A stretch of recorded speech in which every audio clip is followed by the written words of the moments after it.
اعوذ باللہ السمیع العلیم العظیم الحفیظ بوجہ الکریم وسلطانہ القدیم من الرجس الخبیث المخبث الشیطان اللعین الرجیم وقبیلہ ونفخہ ونفسہ وہمزہ بسم اللہ الرحمن الرحیم۔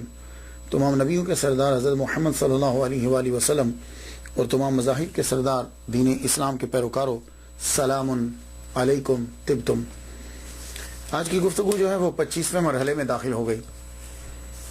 ہماری گفتگو جو ہے وہ علامہ شرف الدین بوصیری شاذلی رحمۃ اللہ علیہ پہ آج ہوگی۔ سب سے پہلے ایز یوزول نام، ان کا نام اصل کیا ہے؟ یہ شرف الدین، بہاؤالدین، یہ جو نام ہوتے ہیں بزرگوں کو ویسے ہی لقب دے دیے جاتے ہیں۔ اصل نام جو ہے وہ ان کا یوں لکھا جاتا ہے، علامہ، امام بھی کہتے ہیں، شرف الدین ابو عبداللہ محمد۔ تو اصل نام ان کا محمد ہے، محمد بن سعید بن حماد بن محسن بن ابو سرور بن حبان بن ملاک سنہاجی دلاسی ثم بوصیری شاذلی رحمۃ اللہ علیہ۔ تو اصل نام پھر کیا ہوا امام بوصیری کا؟ محمد۔ زیادہ تر ہم دیکھتے ہیں آج سے جو ہے یہ اب لگا لیجئے 700 سال قبل، زیادہ تر لوگ اپنے نام کے ساتھ محمد لکھتے تھے، اپنا نام محمد ہی رکھتے تھے۔ ہم تو برکت کے لیے رکھتے ہیں، وہ نام ہی محمد اپنا رکھتے تھے، وہ اس حدیث کے مطابق جو احمد اور محمد۔ تو آپ کا نام بھی محمد ہے۔ آپ کو سنہاجی اس لیے کہا جاتا ہے کہ آپ قبیلہ بربر قبیلہ جو افریقہ کا ہے اس کے قبیلہ سنہاج کے ساتھ جو ہے وہ تعلق رکھتے تھے۔ آپ قبیلہ سنہاج بربر قوم جو تھی، اس لیے سنہاجی کہا جاتا ہے۔ دلاس میں آپ پیدا ہوئے، ایک جگہ میں نے دال کے اوپر زبر بھی پڑھی ہے لیکن زیادہ تر دلاس ہے، لام اور آگے سواد، دلاس، اس لیے آپ کو دلاسی بھی کہا جاتا ہے۔ اور بعد میں آپ نے سکونت جا کر ابوسیر میں اختیار کی تو اس لیے آپ کو بوصیری بھی کہا جاتا ہے، بوسیری بھی پروننسیشن بولتے ہیں لیکن بوصیری زیادہ تر جو ہے وہ بولا جاتا ہے۔ آپ پیدا ہوئے 1212 میں اور یہ جا رہی ہے 2000 تھے نا، تو وصال مبارک آپ کا 1296 میں ہوا عیسوی میں۔ ٹوٹل آپ نے عمر جو ہے وہ 84 سال اس زمین کے اوپر جو ہے وہ گزاری۔ آپ نے بیعت کی لیکن آخری عمر میں تصوف میں داخل ہوئے تو آپ کے پیر و مرشد جو ہے ابو العباس المرسی شاذلی رحمۃ اللہ علیہ۔ اس سے پہلے میں نے امام جزولی رحمۃ اللہ علیہ کا تذکرہ کیا ہے، آپ نے سنا ہوگا یوٹیوب پہ اور ریڈیو کے اوپر بھی۔ امام جزولی کے بعد میں نے امام بوصیری رحمۃ اللہ علیہ کا تذکرہ کیا، حالانکہ امام جزولی رحمۃ اللہ علیہ امام بوصیری کے 190 سال بعد پیدا ہوئے۔ دلائل الخیرات جنہوں نے لکھی ہے وہ امام بوصیری کے کتنے سال بعد آئے؟ 190 سال کے بعد پیدا ہوئے۔ دونوں میں مطابقت ہے، دونوں میں۔ وہ کیا؟ دلائل الخیرات لکھنے والے وہ بھی بربر قوم سے، یہ بھی بربر سے، وہ بھی مراکو سے۔ دلائل الخیرات جنہوں نے لکھی امام جزولی مراکو سے، امام بوصیری یہ بھی مراکو سے۔ اور امام جزولی بھی اپنی تحریر دلائل الخیرات کی وجہ سے مشہور ہوئے، امام بوصیری بھی اپنے تحریر قصیدہ کی وجہ سے مشہور ہوئے۔ انہوں نے بھی حضور کے عشق میں ڈوب کے لکھی دلائل الخیرات، اور انہوں نے بھی محمد صلی اللہ علیہ وسلم کی محبت میں ڈوب کے لکھا قصیدہ بردہ۔ دلائل الخیرات کے پڑھنے کا حکم حضور صلی اللہ علیہ وسلم نے لوگوں کو خواب میں دیا، اور اسی طرح امام بوصیری کا جو کلام ہے اس کو بھی پڑھنے کا حکم اور خود سنا خواب کے اندر حضور صلی اللہ علیہ وآلہ وسلم۔ تو امام جزولی جو ہے وہ بھی شاذلی ہیں اور امام بوصیری رحمۃ اللہ علیہ یہ بھی شاذلی۔ تو کچھ مطابقت تھی، میں نے اس لیے امام جزولی رحمۃ اللہ علیہ کے بعد امام بوصیری رحمۃ اللہ علیہ کا تذکرہ کیا، لیکن ان کا پہلے کیا اس لیے کہ وہ سید ہیں۔ امام جزولی سید ہیں اس لیے ان کا پہلے ذکر کر دیا، حالانکہ وہ 190 سال کے بعد پیدا ہوئے۔ امام بوصیری رحمۃ اللہ علیہ کو جب میں بیان کرتا ہوں تو میں ان کی زندگی کو 2 حصوں میں تقسیم کرتا ہوں، تصوف سے پہلے کی زندگی اور تصوف میں داخل ہونے کے بعد کی زندگی۔ جب تک مولوی تصوف میں داخل نہیں ہوتا اس وقت تک اس کی زندگی جو ہے وہ کچھ اور طرح سے گزرتی ہے۔ علم تو ہوتا ہے لیکن تھوڑی سی تبدیلی جو علم کا تقاضا ہے وہ مجھ میں نہیں ہے، وہ کچھ اور طرح کی زندگی ہوتی. اور جب عالم تصوف میں داخل ہو جاتا ہے پھر اس کی زندگی جو ہے نا وہ کچھ اور ڈگر پہ چلی جاتی ہے. تو امام بصیری رحمۃ اللہ علیہ، آپ کو علامہ تو کہتے ہیں، علامہ تو خیر جنہوں نے قرآن اور حدیث علم پڑھا علامہ بولتے ہیں. امام بصیری تو یہ امام جو ہیں کس کے امام ہیں؟ ان کے بعد پھر جو بھی آیا جس نے جو لکھا سرکار کے عشق میں انہوں نے ان کو اپنا امام ہی تسلیم کیا. اس قدر پذیرائی ان کے قصیدہ کو ملی کہ بعد میں آنے والے نے پھر ان کو اپنا امام مانا. بڑے لوگوں نے کوشش کی لکھنے کی لیکن نہ تو وہ پذیرائی ملی اور نہ ہی وہ شہرت ملی. تصوف سے پہلے کی زندگی اور تصوف کے بعد کی زندگی. امام بصیری رحمۃ اللہ علیہ کی 63 سالہ زندگی ہے تصوف سے پہلے کی، اور 63 سال کے بعد زندگی ہے تصوف کی. تصوف میں داخل ہوئے آپ تو تصوف سے پہلے کی زندگی کیا ہے؟ آپ کی زندگی جو ہے، جو لوگ غریب ہوتے ہیں نا یا ماں باپ کوئی بہت مشہور نہ ہو تو ابتدائی زندگی جو ہے وہ کہیں کونے خدرے میں اتنی دور ہوتی ہے کہ پہنچ سے ہی بہت دور ہوتی. یہی حال امام بصیری کے ساتھ ہے. آپ کے ماں باپ بہت قریب تھے لیکن وہ مسلمان جو تھے غربت کے باوجود اپنے بچوں کو قرآن ضرور پڑھاتے تھے. امام بصیری رحمۃ اللہ علیہ کے والد گرامی سعید، ان کا نام سعید ہے، انہوں نے اپنے بچے کو قرآن حفظ کروایا. قرآن جب یاد کر لیا تو اب ماں باپ یہ چاہتے تھے کہ بیٹا کام کرے تاکہ گھر کی گروسری جو ہے وہ چلتی رہے، گھر کا کھانا چلتا رہے، کیونکہ ماں باپ غریب ہیں. لیکن بیٹا یہ چاہتا ہے کہ میں اور پڑھوں، اس کا دل کرتا ہے کہ میرا نام اور چمکے، میں اور علم حاصل کروں، میں اور کامیابی حاصل کروں. یہ تھوڑا سا کام کر کے میں کیا کر پاؤں گا؟ لیکن ماں باپ اصرار کرتے ہیں کام کرو، بیٹا چاہتا ہے کہ میں پڑھوں. یہ دونوں آپس میں ٹکراتے رہتے، کبھی کام کبھی پڑھائی، کبھی کام کبھی پڑھائی. لیکن آخرکار بیٹا جیت گیا. ایک دن اپنے ماں سے کہنے لگے، ماں مجھے اجازت دے دے، میں مصر جا کے قاہرہ جا کے میں پڑھوں، میں اور پڑھنا چاہتا ہوں. ماں باپ نے ان کو اجازت دے دی. اب یہ قاہرہ پہنچے، قاہرہ جا کر پڑھنا شروع کیا. قاہرہ پہنچے، اب آپ نے علم پڑھنا شروع کیا، دل لگا کے پڑھا. اور جو بچہ ہوتا ہے نا جس کو معلوم ہو کہ میرے گھر کے حالات ٹھیک نہیں ہیں، وہ بچہ بڑا زبردست پڑھتا ہے. یہ بات یاد رکھیے گا. عمرا کے جو بچے ہوتے ہیں نا وہ ذرا دھیان سے نہیں پڑھتے، وہ اتنی توجہ نہیں دیتے. آپ نے جی بھر کے پڑھا، لٹریچر کو پڑھا، تاریخ کو پڑھا، آپ نے قرآن اور حدیث کو پڑھا، فقہ پڑھی، تجوید پڑھی. یہ ساری چیزیں پڑھنے کے بعد اب یہ ہوتا ہے کہ پرانے دور کے جتنے بھی علماء کرام تھے وہ اس کو پڑھنے کے بعد سیاحت ضرور کرتے تھے. اور سیاحت جو ہوتی تھی وہ مکہ، مدینہ، بیت المقدس ان جگہوں پہ ہوتی تھی کہ جہاں سے علم حاصل ہوتا ہے. لیکن ان کی سیاحت میں اور ہماری سیاحت میں یعنی سیر میں فرق ہے. ہم جب کسی جگہ پہ جاتے ہیں تو ہم فن کے لیے جاتے ہیں، جائے جگہ دیکھی، چل کیا، واپس آ جاتے ہیں.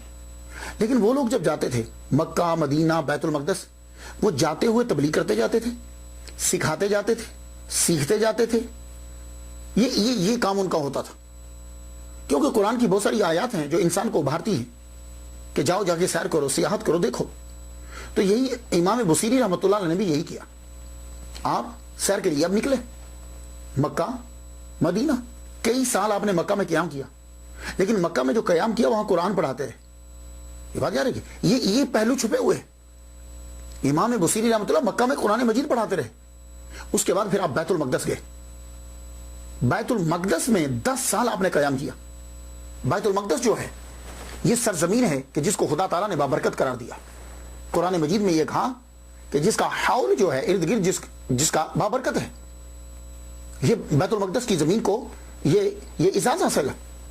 اور وہ کس لیے؟ اس لیے کہ وہاں انبیاء کی قبور ہے، تو انبیاء کے اجساد کی وجہ سے وہاں رحمت نازل ہوتی. تو 10 سال وہاں قیام کیا. تو کیا امام بصیری یروشلم میں بیت المقدس میں 10 سال قیام کرتے ویسے بیٹھے رہے، لیٹے رہے؟ نہیں، وہاں سے بھی سیکھا. پھر آپ پلٹتے ہیں واپس قاہرہ، مصر میں واپس آتے ہیں. جب آپ واپس آتے ہیں تو پھر آپ کی جو وجہ شہرت بنی، جو خوبی، وہ شاعری بنی. آپ نے شاعری کو شروع کیا اور وہ شاعری شروع کی تاکہ غربت جو ہے وہ ختم ہو. اور شاعر میں آپ نے قصیدے پڑھنے شروع کیا، بادشاہوں کے نام کے، عمراء کے نام کے، وزراء کے نام کے قصیدے لکھتے، ان کی تعریفیں لکھتے. لیکن ایک بات ہے، جب کوئی آدمی کسی میدان میں بھی نیا نیا آتا ہے نا تو جو پرانے ہوتے ہیں نا وہ اس کو ہٹ کرتے ہیں، تنگ کرتے ہیں. یہ ہر ایک کے ساتھ ہوتا ہے. میں امریکہ میں جب آج سے 12 سال قبل آیا تو یہاں مولوی نے میرے خلاف کفر کا فتویٰ چھاپ کے تو بانٹا. میں حیران ہو گیا. اپنے مسلک کے مولوی. اسی طرح پاکستان میں بھی ہوتا تھا میرے ساتھ, لیکن میں دھیان نہیں دیتا تھا, کام کرتا رہتا. میں نے پلٹ کے کبھی کسی کو خاص کر اپنے مسلک کے بندے کو میں نے کبھی کچھ نہیں کہا. اب وہ لوگ سارے وہیں کے وہیں ہیں, اللہ تعالیٰ نے حاضر رحمت میرا بھی. تو اپنے جب کوئی آدمی نیا آتا ہے تو بجائے اس کے کہ اس کی حوصلہ افزائی کریں, یہ لوگ اسے تنگ کرتے ہیں. یہی شعراء میں ہوتا ہے اور یہی مولویوں میں ہوتا ہے, لیکن ولیوں میں نہیں ہوتا, صوفیوں میں یہ نہیں ہوتا. یہ بات یاد رکھیے. صوفیاء جو ہوتے ہیں وہ اپریشیٹ کرتے ہیں ہر ایک کو, آؤ آؤ, کیونکہ ان کو معلوم ہوتا ہے کہ ہر انسان کے اندر ایک خوبی ہے, اس خوبی کو کوئی چھین نہیں سکتا. ہاں, اس جیسا کوئی نہیں بن سکتا, ہاں اس سے افضل بن سکتا ہے, اس سے نیچے رہ سکتا ہے, اس کے برابر کوئی نہیں آ سکتا. اللہ تعالیٰ ہر ایک کو ایک خوبی عطا فرماتا ہے. یہ مولویوں کو ابھی تک سمجھ نہیں آئی. جو مولوی ایک تقریر کر رہا ہے نا, یہ خوبی کوئی حاصل نہیں کر سکتا. اب میں آپ کو بتا دوں, طاہر القادری صاحب جس طرح تقریر کرتے ہیں کوئی نہیں کر سکتا. ہاں ہو سکتا ہے کہ کوئی ان سے بڑھ جائے, لیکن ان کے برابر کا کوئی نہیں ہو سکتا. الیاس قادری صاحب کا جو کمال ہے وہ ان کے سارے مریدین مل کر بھی اتنا تقویٰ لے لیں, ان کے برابر نہیں جا سکتے. تو ایک بات زندگی میں یاد رکھیے گا, خدا تعالیٰ نے آپ کو خاص خوبی سے نوازا ہے, کوئی آپ کی خوبی چھین نہیں سکتا. یہ بات یاد رکھیے گا. اور آپ کو عزت اللہ نے دینی ہے, لیکن یہ لوگوں کو سمجھ نہیں آتی جو پرانے ہیں نا. یہی امام بصیری رحمۃ اللہ علیہ کے ساتھ ہوا. آپ نے جب شاعری شروع کی تو سارے شعراء نے آپ کا مذاق اڑانا شروع کر دیا, آپ کو تکلیفیں دینا شروع کر دی, ہر طرح سے آپ کی مخالفت کی. اب آپ مجھے بتائیے, ایک آدمی جب تک تصوف کے دائرے میں نہیں آتا نا تو پھر وہ بدلہ لیتا ہے, پھر اس کا طریقہ کار جدا ہوتا ہے. امام بصیری رحمۃ اللہ علیہ کو, یہ تصوف سے پہلے کی بات کر رہا ہوں میں, اب جو لوگوں نے تنگ کیا امام بصیری رحمۃ اللہ نے, پھر اب اتنا تنگ کیا لوگوں نے ان کو کہ وہ خیالات جو ہیں, خیالات کو بھر دیا. وہ خیالات پھر لفظوں کی شکل میں نکلے. اب کیا ہوا, آپ نے پھر جب بدلہ لینا شروع کیا, اب چیخے, اب مشہور کر دیے شعراء نے لوگوں میں, مردم بیزار انسان ہے, لوگوں پہ اٹیک کرتا ہے, لوگوں کی عزت نہیں کرتا. بھئی سوچنے کی بات تو یہ ہے کہ یہ جب آئے تھے امام بصیری تو تم نے ان کی عزت کی حوصلہ افزائی کرنی چاہیے تھی. تم پرانے تھے, یہ نہیں ہیں, تم نے انہی کا مذاق اڑایا اور اب کہہ رہے ہو کہ یہ ہماری عزت نہیں کرتے. جو تم نے دیا ہے اب وہ لو, جزاء سیئۃ سیئۃ بمثلھا, جیسا کیا ہے اب ویسا لو واپس. تو امام بصیری رحمۃ اللہ علیہ شاعری کے اندر عروج. اس کے علاوہ دوستی نہیں مل رہی تو آدمی دوستی کی تلاش میں پھر ادھر ادھر جاتا ہے, کبھی ادھر کبھی ادھر کبھی ادھر. یہی امام بصیری کا حال رہا. دوست تو ہے نہیں, پیار کے تلاش میں نکلتے ہیں, کبھی اس محلے کبھی اس محلے کبھی اس محلے, جگہ چینج کرنا پڑتی ہے. آخر کار آپ کو نوکری مل گئی, کاتب کی نوکری. ہمارے ہاں کاتب کہتے ہیں جو تختی لکھتا ہے, جو وہاں کاتب ہوتا منشی. تو گورنمنٹ کی نوکری مل گئی. گورنمنٹ کی جب آپ نے نوکری اختیار کر لی تو حاسدین اور بڑے اور بڑے. اب میں ایک مثال دیتا ہوں آپ کو. ایک حاسدین, ایک دفعہ آپ بیمار ہو گئے امام بصیری, تو حاسدین نے مشہور کر دیا مر گیا,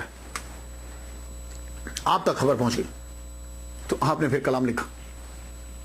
اب سنیے, ترجمہ عرض کرتا ہوں. فرماتے ہیں میں وہ نہیں ہوں کہ جو ان سے پہلے مر جاؤں, میں ان کا مقابلہ کروں گا اور ان کی قبر پر روؤں گا جا کے. مطلب یہ ہے کہ وہ پہلے مریں گے, میں پہلے نہیں مروں گا. یہ سچ ہے کہ میں نے زندگی کھو دی, تقریباً زندگی کھو دی تھی, مگر اس وزیر کی سخاوت نے دوبارہ زندگی دی. تو اس جملے سے پہلے مصرے سے اندازہ لگا لیجئے کہ لوگ کس قدر آپ سے حسد کرتے تھے. تو نوکری جو ہے وہ آپ مسلسل کرتے رہے.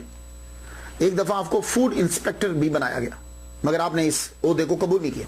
فوڈ انسپیکٹر بڑا عہدہ ہوتا تھا اس دور میں, کہ یعنی پوری مارکیٹ کی چیکنگ کرنی.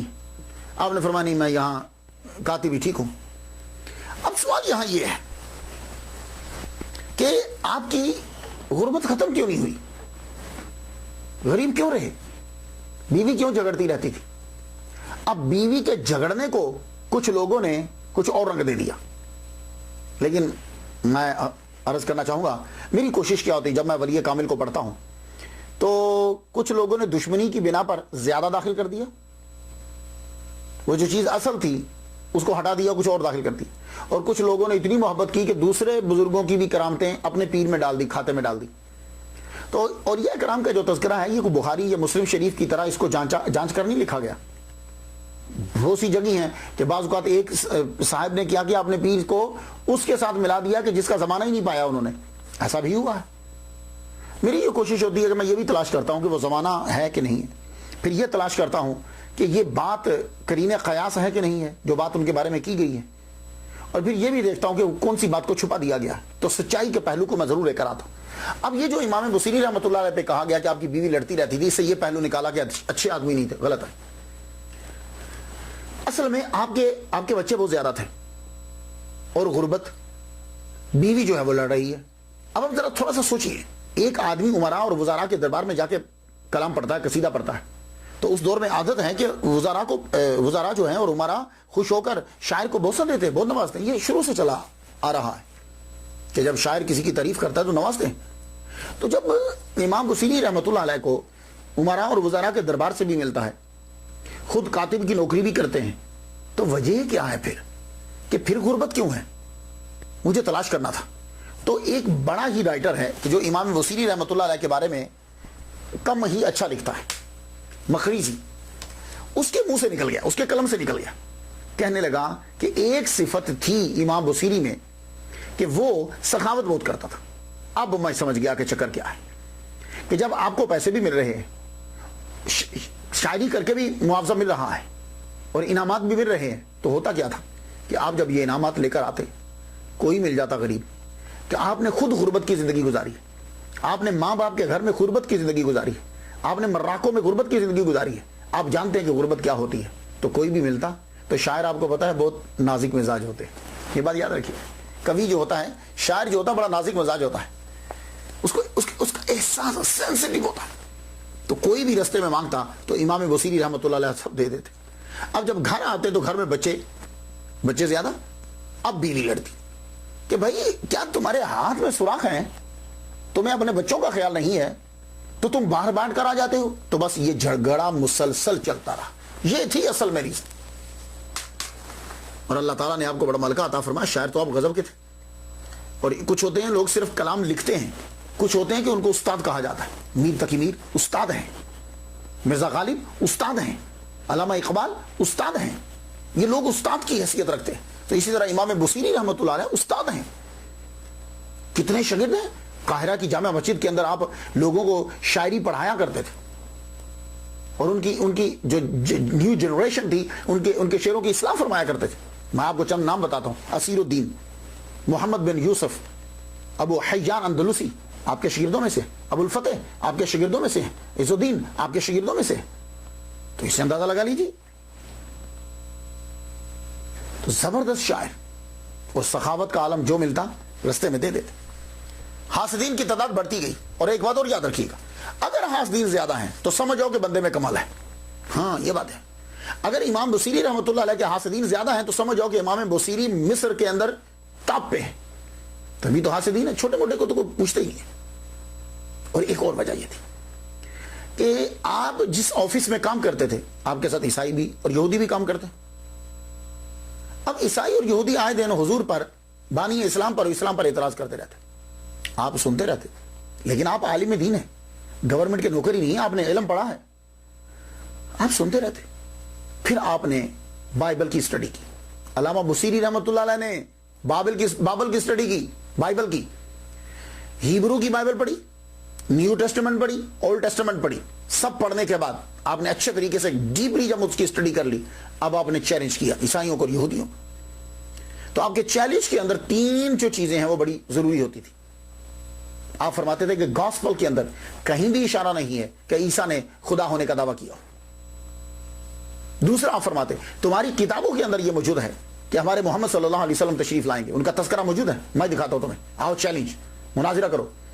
پھر آپ فرماتے سنو, تم لوگوں نے جو اپنے انبیاء کی, ہم بھی مانتے ہیں انہیں, ان کی جو سٹوریز بنائی ہیں اور جو ان کے گناہ گنوائے ہیں, یہ تم نے بہت بڑا گناہ کیا ہے. ان کا تذکرہ اور یہ گناہ, یہ سب جھوٹے ہیں. یہ 3 چیزیں تقابل ادیان. اللہ اکبر جل شانہ. امام بصیری رحمۃ اللہ علیہ اس پہ گفتگو کرتے تو مصر کے عیسائی اور یہودی بھی آپ کے دشمن ہو گئے, کیونکہ آپ کی سٹڈی اتنی سالڈ ہوتی کہ کوئی آپ کا مقابلہ نہیں کر پاتا تھا, لاجواب ہو کر جاتے تھے. یہ پہلو پوشیدہ امام بصیری رحمۃ اللہ علیہ. اور یہ پرابلم یہی تو ہے, ہم لوگ کیا کرتے ہیں کہ کسی ایک چیز کو جو ہمارے پسند کی ہے وہ لے کے چلا دیتے ہیں. یہی ظلم ہوا. جیسے وہ کسی نے کالم لکھا نا, اللہ حضرت عظیم البرکت شاہ رضا خان بریلوی رحمۃ اللہ علیہ, ایک مظلوم ہستی شخصیت. وہ مظلوم کیوں؟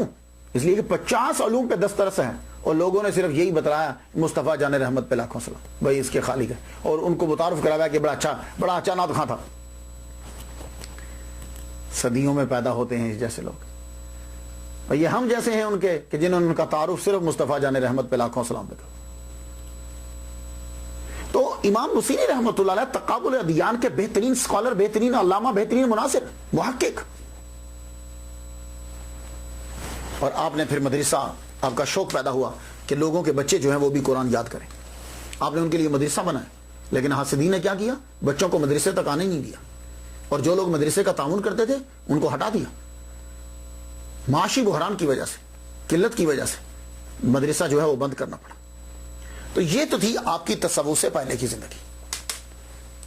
اب آ جائیے تصوف کے بعد کی زندگی. امام بصیری رحمۃ اللہ علیہ کی زندگی تصوف کے بعد جو ہے وہ 63 سال کے بعد شروع ہوتی ہے, وہ تصوف کی زندگی. آپ کا زیادہ وقت جو ہے وہ شاعری میں گزرتا تھا. آپ کی زندگی کے 63 سال جو ہے وہ گزر چکے. اب آپ کی زندگی کا ایک موڑ آتا ہے. وہ موڑ کیسے آیا؟ مصر کے اندر ان دنوں جب آپ کی عمر 63 سال ہو چکی, ایک نام بڑی تیزی سے ابھرا علمی حلقے کے اندر, عوام کے اندر, ابو العباس المرسی شاذلی رحمت اللہ علیہ کا یہ نام ابھرا. جب نام بہت ابھرتا ہے تو دل کرتا ہے آپ بھی سنیں. تو علامہ بصیری رحمت اللہ علیہ وہ بھی سننے کے لیے گئے. تو ابو العباس المرسی شاذلی رحمت اللہ علیہ کی محفل میں جب بیٹھے, گفتگو بہت اچھی لگی. آپ سن کر حیران ہو جائیں گے, ان کی عمر اس وقت ٹوٹل 32 ایئرز, 32 سال. اور امام بصیری 63 سال کے, اس سے بھی زائد. ان کی گفتگو سنی, بڑا لطف آیا, اور مسلسل پھر ان کے لیکچرز اٹینڈ کرنے لگے. ان کی تقریر میں لطف آتا. آخر کار دل نے کہا کہ اس شخص کی بیعت کر لی جائے. تو امام بصیری رحمۃ اللہ علیہ نے, جن کی عمر 63-64 سال ہے, انہوں نے بیعت کر لی اس کی جس کی عمر صرف 32 سال ہے. تو یہ ہے کون؟ امام بصیری جیسی شخصیت جن کی بیعت کر رہی ہے, جنہیں اپنا پیر تسلیم کر رہی ہے, 32 سال کی عمر. یہ ہیں کون؟ یہ ابو العباس ہیں. ان کا پورا نام شہاب الدین ابو العباس احمد بن عمر بن محمد الانصاری المرسی رحمۃ اللہ علیہ. یہ 1242 میں اسپین میں پیدا ہوئے, اسپین میں. اور پھر جب وہاں عیسائیوں کا اثر و رسوخ بڑھا تو اسپین سے یہ تونسیا میں پہنچ گئے. اپنے ماں بہن بھائی کے ساتھ بہت سے لوگ جو ہے نا وہ ٹونیسیا میں آ گئے. وہاں جب یہ رہے تقریباً اس وقت ان کی عمر جو ہے نا وہ 20 سال کے قریب ہے. وہاں ایک آدمی کا چرچا سنا جس کو ابو الحسن شاذلی کہتے ہیں رحمۃ اللہ علیہ, جو شاذلیہ سلسلے کے بانی. ان کا چرچا سنا تو وہاں سے پھر الیگزینڈریا اسکندریہ میں آئے, یعنی مصر میں آ گئے. یہاں آ کر ان سے ملاقات کی. تو ملاقات جب کی تو انہوں نے بھانپ لیا, جانچ لیا. اتنی محنت سے یہ پڑھ رہے ہیں, منظور نظر بن گیا ابو الحسن شاذلی رحمۃ اللہ علیہ. تو انہوں نے ان کو اپنی بیٹی کا رشتہ دے دیا. تو ابو العباس الانصاری المرسی رحمۃ اللہ علیہ یہ داماد ہیں ابو الحسن شاذلی رحمۃ اللہ علیہ کے, اور پیر ہیں امام بصیری رحمۃ اللہ علیہ. اب آپ سمجھ گئے ان کی بات کی. اب ان کی بات کرنا تھی کہ اب بالکل لائف ٹوٹلی چینج ہوگی, اب تصوف میں داخل ہو گئے. تو وہ کیلانی صاحب نے یا ان جیسے لوگوں نے جو ان پر اعتراض کیا ہے کہ امام بصیری نے کیا کام کیا تصوف کا, کوئی تصوف کیا کر رہے بھائی, تم کس پہلو سے سٹڈی کر رہے ہیں؟ امام بصیری رحمۃ اللہ علیہ نے کیا کام کیا؟ شاذلیہ سلسلے کو جتنی شہرت انہوں نے دی ہے, شاعری کسی نے دی ہو کہ شاعری کسی نے دی ہو؟ امام بصیری رحمۃ, بھائی دیکھو نا تصوف میں کیا ہوتا ہے, لوگوں کو مرید بنانا, مرید بنانے کے بعد اس مرید کو پکڑ کر حضور کے قدموں تک پہنچا دینا, یہی ہے نا تصوف. تو جو پیر کام کرتا ہے وہ امام بصیری رحمۃ اللہ علیہ, شاذلی رحمۃ اللہ علیہ کا قصیدہ بردہ کر رہا ہے کہ جو بھی, اور شاید پیر کے اتنے مرید نہ ہوں جتنے سالوں کے اوپر آپ کا قصیدہ بردہ محیط ہے, اور شاید پیر کے اتنے مرید اور اتنے بندوں کے منہ پر نام نہ ہو جتنا ان کا کلام جو ہے وہ مشہور ہے, اور پوری مراکو سے لے کے یمن تک دیکھتی ہر بندہ پڑھ رہا ہے. اس سے بڑھ کر اور تصوف کیا ہو سکتا ہے؟ تو امام بصیری رحمۃ اللہ علیہ نے جو پیر کام کرتا ہے وہ ان کا کلام کام کر رہا ہے. پیر پکڑ کے سرکار کے در تک پہنچاتا ہے, آپ کا کلام بھی پکڑ کے قصیدہ بردہ جو ہے وہ لوگوں کو سرکار کے قدموں تک پہنچا دیتا ہے. اور جب آپ تصوف میں داخل ہو رہے ہیں تو پھر بڑھتے چلے جا رہے ہیں. 63 سال آپ کی عمر, ابو العباس رحمۃ اللہ علیہ کی 32 سال عمر. تو اب آپ نے امیروں کی محفلوں میں جانا چھوڑ دیا, اب تصوف کی جانب آپ کا رخ. قصیدہ بردہ شریف, قصیدہ بردہ شریف ایک زبردست نذرانہ سرکار کی بارگاہ, ایک عاشق. قصائد تو بہت لکھے گئے, بڑے قصیدے لکھے گئے, لیکن جو شہرت اور پذیرائی اور مقبولیت انہیں ملی, اس قصیدے کو ملی, کسی اور کو نہیں ملی. اللہ اکبر جل شانہ. یہ محمد صلی اللہ علیہ وآلہ وسلم کا خاص کرم ہے. قصیدہ بردہ, اس کو بردہ, قصیدہ بردہ اس کا نام پڑ گیا. بردہ تم کہتے ہیں چادر کو, دھاری دار چادر ہوتی ہے نا, لائنیں ہوتی ہیں, اس کو بردہ تم کہتے ہیں.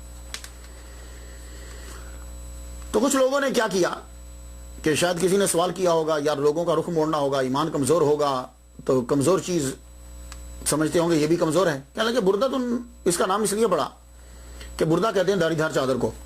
تو جس طرح چادر میں دھاریاں ہوتی ہیں نا مختلف رنگوں کی, اسی طرح اس قصیدے کے اندر بھی مختلف مضامین ہیں, تو اس کا نام قصیدہ بردہ رکھ دیا گیا. دیکھا آپ کا ذہن قبول کر رہا ہے اسے, نہیں کر رہا نا, بڑی عجیب سی تشریح کی. دیکھیے مختلف مضامین کی آرائش کی بنا پر کلام کو بردتن کہا گیا ہو, تو یہ مثال عام نہیں ہے, میں نے نہیں دیکھی کہ قصیدے کو کہہ دیا اس میں بڑے مضامین ہیں یہ قصیدہ بردہ ہے. تو پھر تو سارے قصیدوں کو بولو نا, ہر قصیدے کے اندر ایک مضمون تو نہیں ہوتا, بہت ساری چیزیں ہوتی ہیں, تو بہر قصیدے کو بردہ کہو, نہیں کہتے. لیکن قصیدہ سننے کے بعد نبی نے بردہ دیا ہو, یہ مثالیں ہیں. حضرت حسان رضی اللہ تعالیٰ عنہ, میرے نبی نے چادر خود بچھائی, چادر دی. حضرت کعب, انہوں نے جب قصیدہ پڑھا میرے نبی صلی اللہ علیہ وسلم نے چادر دی. تو حضور صلی اللہ علیہ وسلم کے سامنے آئے تو قصیدہ پڑھا, تو قصیدے میں جب اس شعر پر پہنچے, ان الرسول لسیف یستداع بہ, محمد مصطفیٰ صلی اللہ علیہ وآلہ وسلم برہنہ تلوار ہیں, اس کی چمک سے نور ہدایت عالم میں عام پھیل رہا ہے. محند من سیوف اللہ مسلول. تو حضور صلی اللہ علیہ وآلہ وسلم نے ان کو برد یمانی عطا فرمائی, وہ چادر ان کے خاندان میں رہی, اور جب یہ دنیا سے تشریف لے گئے تو ان کے خاندان نے حضرت میرے معاویہ کو دے دی. میرے معاویہ کے بعد بنو عباس کے پاس چلی گئی. بنو عباس کے بادشاہ جب تاج پوشی کے لیے بیٹھتے تھے تو وہ چادر کو شولڈر پہ ڈالتے تھے, کندھوں پہ ڈالتے تھے. تو چادر دی نا میرے نبی نے. اب ایک چیز ہوتی ہے کہ قصیدہ بردہ کا نام قصیدہ بردہ پڑا کہ اس لیے کہ حضور صلی اللہ علیہ وسلم نے چادر دی تھی, تو یہ کیسے ہو سکتا ہے کہ خواب میں آدمی لیٹا ہو اور خواب میں کوئی آ کے چادر پکڑا جائے. بات تو واقعی ٹھیک ہے, نئے لوگوں کے ذہن کو اپیل کرے گی اور وہ ہٹ جائیں گے, اور ایسا ہی ہوتا ہے. لیکن ایک بات بتا دوں, میرے پاس بہت ساری مثالیں ہیں کہ خواب میں آ کے چیز دی گئی اور وہ چیز تھی, بہت سی مثالیں, روٹی کی, انگوروں کی. لیکن میں ایک مثال دیتا ہوں جس کو کوئی ڈینائی نہ کر سکے, اور وہ ہے شاہ ولی اللہ محدث دہلوی کی اپنی ہاتھ سے لکھی ہوئی انفاس العارفین کتاب کا نام.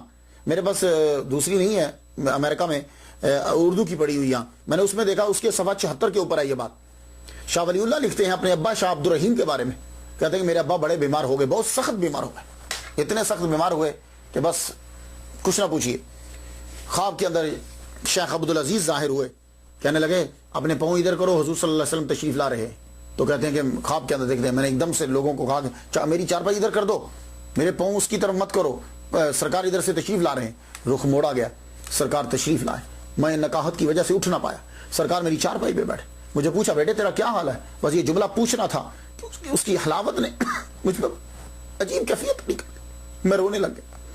سرکار نے میرا سر اٹھا کر, یہ شاہ ولی اللہ اپنے ابا کے بارے میں لکھ رہے ہیں کہ شاہ عبد الرحیم کا سر اٹھا کر گودی میں رکھا, اور جب گودی میں رکھا تو یہ داڑھی مبارک ان کے سر کو ٹچ کر رہی تھی. تو شاہ عبد الرحیم جو شاہ ولی اللہ کے ابا ہیں وہ کہتے ہیں کہ میرے دل میں میرے خیال آیا کہ کاش کہ سرکار اپنے 2 بوئے مبارک مجھے دے دیں. سرکار جو ہے وہ تعزیت کر کے تیمارداری کر کے چلے گئے واپس, سرکار تیمارداری کر کے چلے گئے واپس. تو میں دیکھتا ہوں, اٹھا جب میں خواب سے تو مجھے منہ مبارک نظر نہیں آیا, میں پھر رونے لگ گیا. روتے روتے مجھ پہ غنودگی طاری ہوئی, تو سرکار ایک دم ظاہر ہوئے, فرمانے لگے میں نے وہ دونوں منہ مبارک تیرے سرہانے کے نیچے رکھے ہیں. اللہ اکبر جل جلالہ. تو شاہ ولی اللہ کہتے ہیں کہ میرے ابا نے سرہانہ اٹھایا تو نیچے 2 منہ مبارک پڑے ہوئے تھے, اور یہ بڑا عرصہ تک آپ کے خاندان میں, اور اس کی زیارت لوگوں کو کروایا کرتے تھے. سنا آپ نے؟ اب اعتراض کیجئے. تو اگر چادر خواب میں نہیں آ سکتی تو پھر بال مبارک بھی نہیں آ سکتے, تو اگر بال مبارک آ سکتے ہیں خواب میں تو چادر آ سکتی ہے. کیا وجہ ہے کہ بال اٹھائے جاتے ہیں چادر نہیں اٹھائی جاتی؟ خدا کا خوف کیا کرو, سرکار کے مرتبے کو سمجھو. تو تو قصیدہ بردہ جو ہے وہ لکھا گیا، وجہ کیا بنی؟ وجہ کیا بنی؟ سرکار کی محبت کی جانب جو رخ مڑا ہے، اس کی 3 وجہ۔ پہلا تو پیر نے رخ موڑ دیا۔ دوسرا، یہ جو قصیدہ بردہ ہے نا، اس کو قصیدہ میمیہ بھی کہتے ہیں۔ کیوں؟ اس لیے کہ ہر اس کا دوسرا مصرع جو ہے وہ میم پہ ختم ہوتا ہے۔ اس کے 161 شعر ہیں، اشعار ہیں، 161۔ کچھ لوگوں نے 60 بھی لکھا ہے، لیکن میں نے ابو الحسنات جو ہیں وزیر خان مسجد کے جو خطیب تھے، ان کی کتاب جو پڑھی اس میں 161 نمبر وائز لکھے نا، تو 161 آخری ہے۔ یہ قصیدہ جو ہے یہ بحر بسیط پہ لکھا گیا ہے۔ بحر بسیط پہ، بحر بسیط معلوم ہے علم عروض میں کسے کہتے ہیں؟ مستفعل فاعل، مستفعل فاعل، یہ بحر بسیط ہے۔ لیکن فاعل کبھی الف گر بھی جاتا ہے، بعض اوقات گر جاتا ہے۔ تو پہلی وجہ کیا بنی وہ تو میں نے آپ کو بتا دی، پیر صاحب انہوں نے عشق کی جوت جگائی۔ تو سٹیپ بائی سٹیپ چیز ہوتی ہے۔ دوسری وجہ کیا بنی کہ ایک دن علامہ بصیری رحمۃ اللہ علیہ بازار سے جا رہے، آگے سے ایک بزرگ آئے، بڑا نورانی چہرہ ہوگا، یوں بازار میں روک لیا۔ پوچھتے ہیں، بصیری تجھے کبھی حضور کی زیارت ہوئی ہے؟ سوال پوچھا، جواب نہیں لیا، نکل گئے۔ آپ یوں سوچنے لگے، دم سے مڑ کے دیکھا تو بابا غائب۔ علامہ بصیری فرماتے ہیں بڑا شوق پیدا ہوا، پھر تو وہ بابا کدھر گئے؟ پوچھ کے نکل گئے۔ اتنا شوق پیدا ہوا، میں ہر وقت حضور کے بارے میں سوچنے لگا۔ کبھی ان کا بچپن پڑھوں، کبھی ان کی جوانی پڑھوں، کبھی کوئی واقعہ پڑھوں، کبھی کوئی، بس سرکار کے بارے میں ہی سوچتا ہوں۔ پھر یہ چیزیں سوچ ہی رہا تھا کہ مجھ پہ فالج کا حملہ ہو گیا۔ یہ تیسرا سٹیپ اب، تیسری وجہ بن گئی۔ فالج کا سٹیپ حملہ ہوا۔ حملہ کیا ہو گیا؟ یہ جو رائٹ سائڈ ہے نا، دائیں، یہ ساری کی ساری جو ہے فالج کی وجہ سے ختم ہو گئی، موو کرنا بند ہو گئی۔ میں چارپائی پہ پڑ گیا، ڈاکٹرز کو بلایا گیا، حکامہ کو آئے کہ دیکھا، انہوں نے کہا یہ بچ نہیں سکتا، لا علاج ہے ہمارے پاس، اس کا کوئی علاج نہیں۔ پوری باڈی کے اوپر حملہ ہو گیا، آدھی باڈی پہ۔ علامہ بصیری فرماتے جب ڈاکٹروں نے لا علاج قرار دے دیا تو میں نے کہا مرنے سے پہلے سرکار کے بارے میں سراپا لکھ جاؤں ان کا میں؟ تو کہتے ہیں کہ میں نے سراپا لکھنا شروع کر دیا۔ درد تو آ گئی تھا، لوگوں نے کہاں بچپن سے لے کے اب تک سکھ میں رہنے دیا تھا، درد تو تھا۔ اب وہ درد جب مل کے محبت کی بیک میں ہوا، پھر اب لکھے نہ لگے قصیدہ امین تذکر جینا بزی سلام، اب لکھا جانے لگا امین تذکر۔ اب جب لکھا جا رہا، جمعرات کو مکمل ہو گیا، جمعرات کو مکمل ہوا تو جمعرات کو، صبح جمعہ تھی، رات کو سرکار کا دیدار ہو گیا۔ خام میں آ کے سرکار نے قصیدے کو سنا، کہا بصیری قصیدہ سناؤ جو تم نے ابھی لکھا ہے۔ حضور صلی اللہ علیہ وآلہ وسلم نے وہ سنا، سننے کے بعد ہاتھ پھیرا، اوپر چادر تھی۔ صبح اٹھے امام بصیری تو جسم صحیح، چادر اوپر، اللہ اکبر جل شانہ، چادر اوپر۔ امام بصیری اتنے خوشو، صبح جمعہ پڑھنے کے لیے نکلے۔ جا رہے ہیں کہ رستے میں وقت کے قطب شیخ ابو الرجا الصدیق رحمت اللہ علیہ، قطب الاقطاب، روکتے ہیں، کہنے لگے بصیری قصیدہ تو سنو۔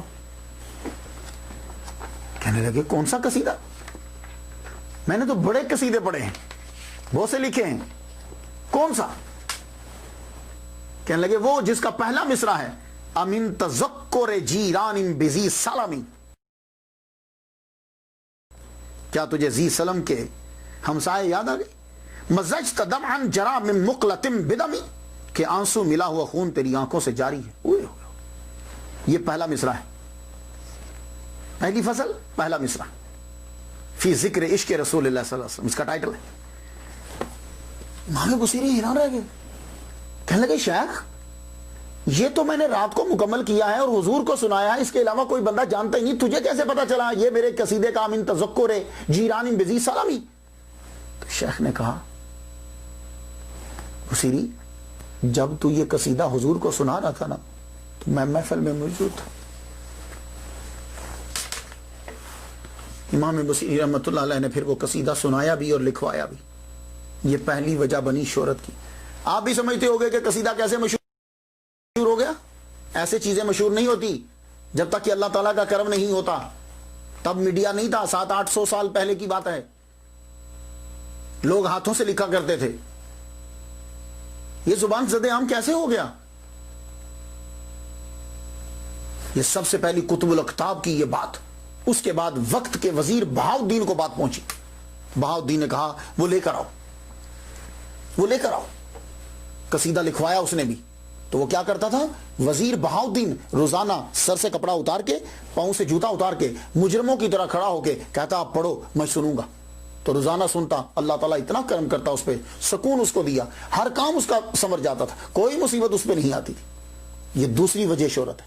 تیسری وجہ ہے شہرت. چیز اللہ کی طرف سے, اللہ سبب بناتا ہے. یہ بہاؤالدین کے وزیر کا فرمان نویس سعد الدین فروقی آشوب چشم ہوگی, آنکھوں میں درد ہو گیا, قریب تھا کہ بینائی چلی جاتی. پریشان ہے بیچارہ.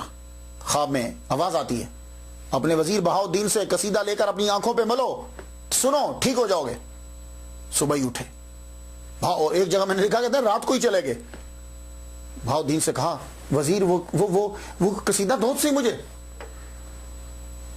جو تم پڑھتے ہو روزانہ. قصیدہ لے کے آنکھوں پہ ملا, اسے سنا.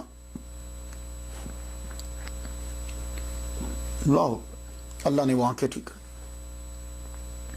اب یہ قصیدہ مشہور ہونے لگا, مصر کی گلیوں میں مشہور ہو گیا, لوگ اب پڑھتے ہیں. اور کتنا مشہور ہوا کہ 90 شروحات اس کی لکھی گئی ہیں, 90 شرحیں لکھی گئی, 90. اور مفتی مدینہ علامہ خرپوتی رحمۃ اللہ علیہ نے بھی اس کی شرح لکھی, یہ بڑی مشہور ہوئی. یہ مدینہ شریف کے مفتی تھے. خرپوت جو ہے نا یہ ترکی میں میرا خیال ہے کوئی علاقہ تھا, لیکن اب اس کا نام چینج ہو گیا. اور اس کے تراجم ہوئے, اردو میں ترجمہ ہوا, فارسی میں ترجمہ ہوا, پنجابی میں ترجمہ ہوا, ترکش میں ترکی زبان میں ترجمہ ہوا, انگلش میں فیض اللہ بھائی نے انڈیا کے ہیں 1893 میں اس کا ترجمہ کیا, فرینچ زبان میں 1894 میں ترجمہ ہوا, جرمن زبان میں 1860 میں اس کا ترجمہ ہوا, سندھی میں اس کا ترجمہ ہوا. اس کے علاوہ بڑی زبانوں میں اس کا جو ہے وہ ترجمہ ہوا. اور یہ قصیدہ بردہ مدارس میں پڑھایا جاتا ہے. میں نیمی میرے نام کے ساتھ آپ اکثر پڑھتے ہیں. پاکستان میں تو نیمی کے نام سے نہیں, لیکن یہاں یہ نیمی کیوں ہوتا ہے؟ اس لیے کہ میں جامعہ نیمیہ سے فارغ ہوں. میرے استاد مفتی محمد حسین نیمی رحمۃ اللہ علیہ, میرے استاد ڈاکٹر سرفراز نیمی رحمۃ اللہ علیہ, محمد دین صاحب, اللہ اکبر, یہ میرے استادوں میں سے. ان لوگوں کی وجہ سے میں آج بولنے کے قابل ہوں. تو ہمارے مدرسے کی اسمبلی کے اندر تلاوت ہوتی اور قصیدہ بردہ پڑھا جاتا تھا. آپ نے جب اس قصیدے کو پڑھنا ہو تو یہ دلائل الخیرات ہے, اسے جب لیں یا قصیدہ بردہ شریفی علیحدہ لیں تو اس کے اندر جو ہے نا وہ آپ کو قصیدہ بردہ شریف یہاں سے شروع ہوتا ہوا نظر آئے گا. الحمدللہ منشی الخلق من آدمی ثم الصلاۃ علی المختار فی القدم مولا صلی وسلم دائما ابدا علی حبیبک خیر الخلق کلہم. یہاں سے شروع ہوتا ہے. یہ پہلے پڑھنا پڑتا ہے, یہ بات یاد رکھیے گا. اس کے بنا آپ نے قصیدہ بردہ نہیں پڑھنا, ورنہ وہ برکات حاصل ہی نہیں ہوں گی. یہ بات یاد رکھیے گا. یہ پہلے پڑھنا ہے اور آخر میں بھی اسی کو پڑھنا ہے. تو یہ ہمارے مدرسے میں یہ مولا یصلی وسلم دائما سے شروع ہوتا تھا. اسی طرح فیضان مدینہ, یہ الیاس قادری صاحب دعوت اسلامی جو ان کے مدرسوں میں بھی اسے پڑھا جاتا ہے. اس کے علاوہ منہاج القرآن جو ہے یہ ڈاکٹر طاہر القادری صاحب, ان کی جتنی کتابیں ہیں ان ہر کتاب جو اردو میں خاص طور پہ میں نے پڑھی ہے تو وہ کتابوں کے جب مضمون شروع ہوتا ہے تو مولا یصلی وسلم دائما ابدا علی حبیبک خیر الخلق کلہم, یہ لازمی ہوتا ہے. 4 مصرے وہ لکھتے ہیں اور باقی 2 جو ہیں وہ اسے چینج کرتے رہتے ہیں. کچھ کو ٹاپک کے حساب سے لکھ لیتے ہیں اور کچھ کو ویسے جو ہے وہ لکھ دیا جاتا ہے. اگر صحابہ کی شان میں ہیں تو پھر وہ صحابہ کی شان کا شعر جو ہے وہ نیچے لکھ دیں گے. یہ ثم رضا عن ابی بکر وعن عمر وعن علی وعن عثمان ذی الکرم, یعنی اگر صحابہ کی شان میں تو پھر یہ لکھ دیتے ہیں نیچے 2 مصرے. یہ ان 4 صحابہ کا ذکر کیا, اس سے پتہ چلا کہ امام بصیری رحمۃ اللہ علیہ جو ہیں وہ سنی تھے, 4 صحابہ کو وہ مانتے. تو یہ پڑھا جاتا ہے, لکھا جاتا ہے. اب اللہ تعالیٰ نے اس کو شہرت دوام دے دی. اب جائیے مصر میں جائیے, لوگ آپ کو پڑھتے ہوئے نظر آئیں گے. ترکی میں جائیے, پڑھتے ہوئے آپ کو نظر آئیں گے. اس کے آداب ہیں پڑھنے کے, اور یا میں تو سب بتا نہیں سکتا کہ کون سا شعر کس کے لیے, آپ خود جا کے پڑھ لیجئے گا. کئی بیماریوں کا علاج ہے اور اس کے لیے مختلف اشعار کا تعین کیا گیا ہے. بہترین علامہ ابو الحسنات صاحب کی جو ابو الحسنات جو ان کی شرح، جو وزیر خان کے مسجد کے خطیب تھے، دنیا سے چلے گئے رحمۃ اللہ علیہ، ان کی شرح زبردست شرح، وہ ضرور پڑھی، اردو میں ہے۔ علامہ خربوتی رحمۃ اللہ علیہ نے کچھ آداب بتائے ہیں کہ جب قصیدہ بردہ پڑھنا ہو تو باوضو پہلے ہو جائے، خوشبو لگا لیں، باوضو اور قبلے کی طرف منہ کر لیں۔ عبارت غلط نہیں ہونی چاہیے، اس لیے پہلے کسی کو سنا لیں یا زیر زبر آپ پڑھ سکتے ہو اچھے طریقے سے، ترجمہ آنا چاہیے، جب آپ پڑھ رہے ہو تو پتہ چلے کہ آپ کیا پڑھ رہے ہو۔ ہر شعر کو شعر کی طرح پڑھنا ہے، نثر کی طرح نہیں پڑھنا، اور پڑھنے سے پہلے کسی سے اجازت لے لیں، اور پھر قصیدہ شروع کرنے اور آخر میں لازمی ہے کہ آپ نے پڑھنا ہے مولا یا صلی وسلم دائما ابدا علی حبیبک خیر الخلق کلہ۔ اب جو آتا ہے اس نے جانا تو ہوتا ہے، ہر ایک نے جانا ہے، کل من علیہ فان، جانا تو ہے۔ آپ بھی دنیا سے تشریف لے گئے، 84 سال یہاں جیے، زندگی گزاری، 1296 میں آپ کا وصال مبارک ہوا۔ انفوشی اسکندریہ الیگزینڈریا کا یہ صلہ ہے، وہاں آپ کا روزہ مبارک ہے۔ یہ سیاحت کا بھی مرکز ہے اور تلاوت کا بھی مرکز ہے۔ سیاحت کا مرکز ہے، دور دراز سے لوگ آتے ہیں اور دیکھتے ہیں کہ کون ہے امام بصیری، اور تلاوت کا مرکز ہے، لوگ یہاں کے مولا یصلی وسلم دائما آ کے خود پڑھتے ہیں اور وہاں پڑھا جاتا ہے۔ بہت خوبصورت مسجد ہے آپ کے ساتھ، اس مسجد کے اندر قرآن کی آیات بھی لکھی ہوئی ہیں اور آپ کے اشعار بھی لکھے ہوئے، اور آپ کے روزہ پر بھی اشعار لکھے ہوئے، بہت خوبصورت کیلیگرافی، بڑا خوبصورت جو ہے وہاں لکھا گیا، لوگ پڑھتے ہیں اسے، دنیا کے کونے کونے سے لوگ آتے ہیں اور یہ مرکز بن گیا ہے۔ لیکن کچھ لوگوں نے افواہ اڑا دی کہ یہ امام بصیری کا روزہ نہیں ہے، یہ اکثر لوگ اڑاتے رہتے ہیں افواہ، اکثر لوگ اڑاتے ہیں۔ جو لوگ اولیاء کرام کو نہیں مانتے وہ کوئی نہ کوئی بہانہ ڈھونڈ کے کسی نہ کسی کا حوالہ دے کے جو بصیری کی قبر فلاں جگہ پہ بھی ہے۔ اب وہ جو افواہ اڑائی گئی ہے وہ کون سے بصیری ہے معلوم ہے؟ 10 سال پہلے علامہ بصیری سے وہ فوت ہو گئے تھے، نام ان کا بھی بصیری ہے، لیکن وہ 10 سال پہلے فوت ہو گئے، ان کے پیدا ہونے سے پہلے۔ تو اب کیا کیا کہ ان کو ان کے ساتھ ملا دیا، ایسا ہرگز نہیں ہے۔ تو خواتین و حضرات، میں نے تو ان کے لیے فاتحہ پڑھ دی، اور آپ لوگ جو ہو وہ ضرور فاتحہ پڑھیے گا۔ فاتحہ پڑھنے سے ایک لنک جڑ جاتا ہے، ایک تعلق ہوتا ہے، اور اللہ تعالیٰ جو ہے وہ رحمت نازل فرماتا ہے۔ اجازت دیجیے، وآخر دعوانا ان الحمد للہ رب العالمین۔